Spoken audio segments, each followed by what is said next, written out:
At 2 o'clock in the morning, do you stop at a red light? Yeah. Is there a cop there? Well, sometimes I don't. Well, I do. And most of us do. Most of us do. Right. But that's voluntary compliance. That was a complete perversion of logic.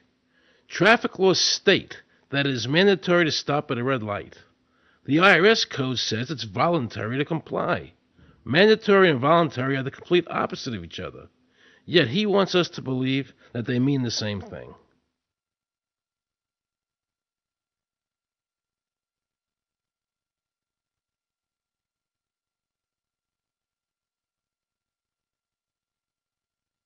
So can the government criminally prosecute somebody of information put on their 1040?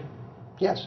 Right, so doesn't that violate the Fifth Amendment? No. But the Fifth Amendment says I don't have to do anything that incriminates myself. Well, it doesn't incriminate you to put your income down. But you said before I could be put in jail for it. The commissioner wants us to believe that although the IRS demands that you fill out the 1040 and you can go to jail for it, that they are not violating your Fifth Amendment rights of self-incrimination. That is absurd. Isn't it true that the word income is not defined anywhere in the Internal Revenue Code?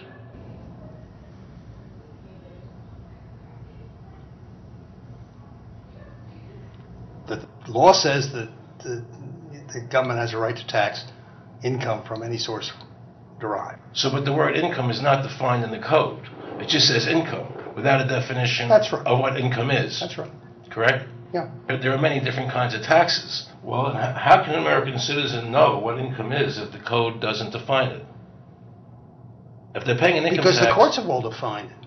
Do you remember what constitutional attorney Edwin Vieira said? The definition of income in the Constitution was given in the Eisner versus Macomber case, and it turns on gains or profits that are made from some activity.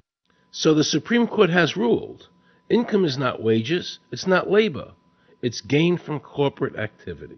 I believe that a man's labor is his private property. That's your view, but it's not the law. The Supreme Court's even said your labor is your private property. When I go to work for somebody, it's a trade. It's an even exchange. I do some work, you give me some money.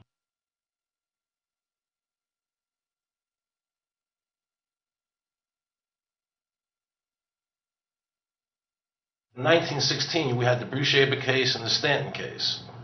And the Bruce-Shaber case and the Stanton case said that the 16th Amendment gave the government no new taxing power. I'm not going to argue the niceties of that with you. And it came up again in a case called Peck versus Lowe, where the Supreme Court said the 16th Amendment did not extend Congress's taxing power to any new or accepted subjects. In other words, if you weren't taxable before the 16th, you weren't taxable after the 16th. Today I interviewed a juror, okay, who sat on a case, and they found the person not guilty for lack of filing, okay? And I asked her why they found him not guilty.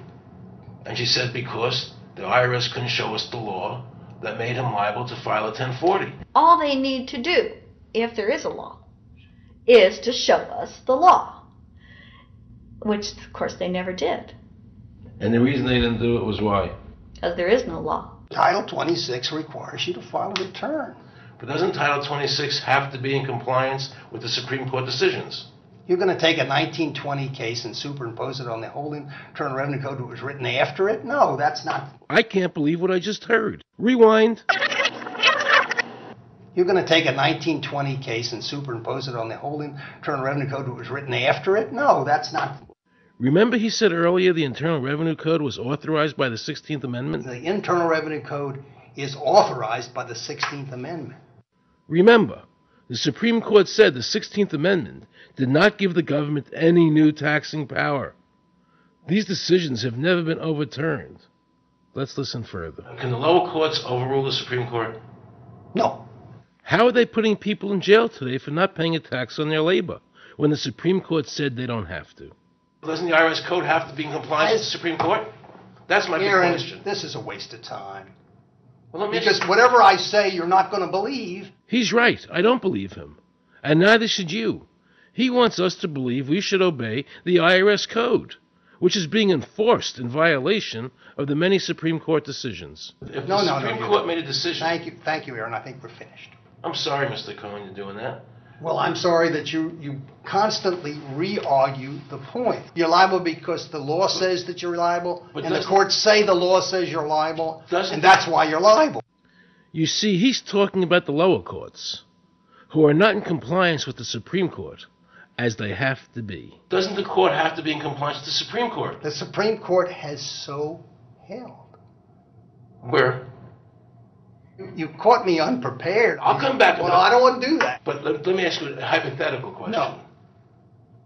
You're making silly arguments here. Why is the Supreme Court decision a silly argument? Well, because it's inapplicable. That made my heart stop. He just said Supreme Court decisions do not apply to the IRS.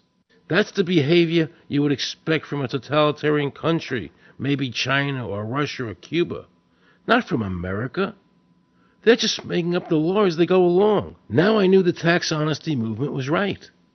The IRS thrives on intimidation and fear, not by law.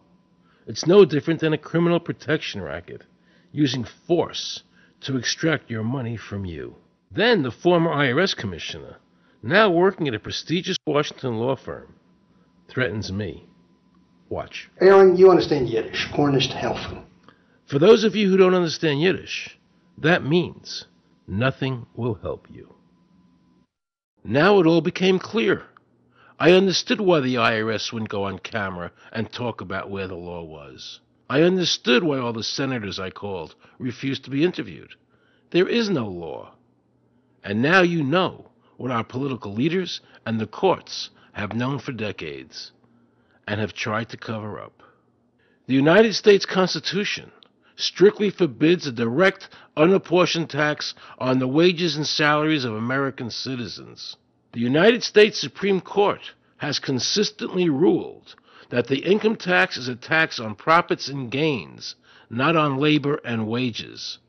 On behalf of the American people, I challenge the IRS to show me a statute that allows a direct, unapportioned tax on the wages and labor of the American people.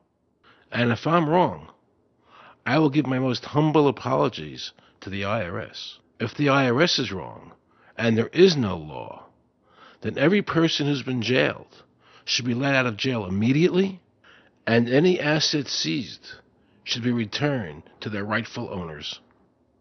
If this is a nation of laws and a free country, then the IRS should show the law to the American people.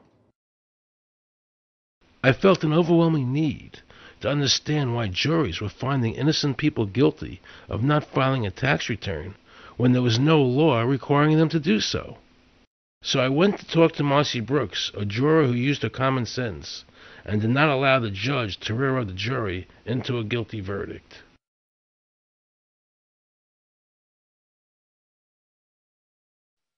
He was being tried for 4 counts of not filing his income tax. Okay. And our question was, well, what is to decide?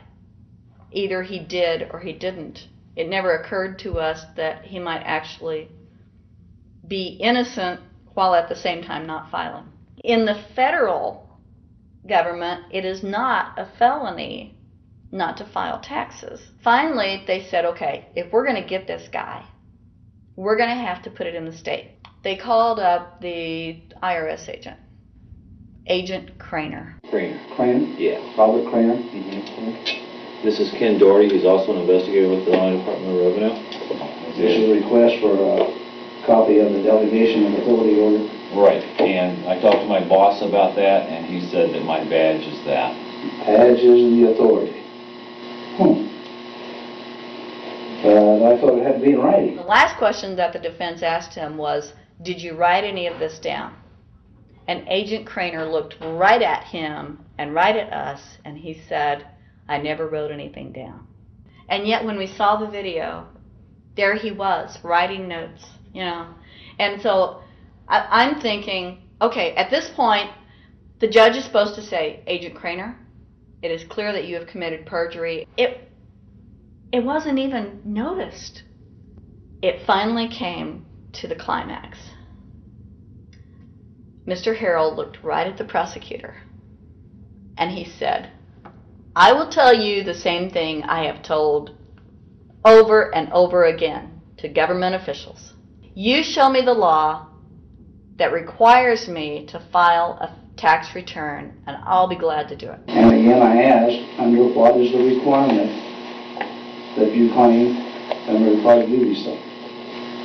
And the requirement under the regulations is what section? My question to you is, what particular act are we discussing here that I am liable to do these things if you claim I'm liable to do? Your exact question would be again? Okay, what is the section that what?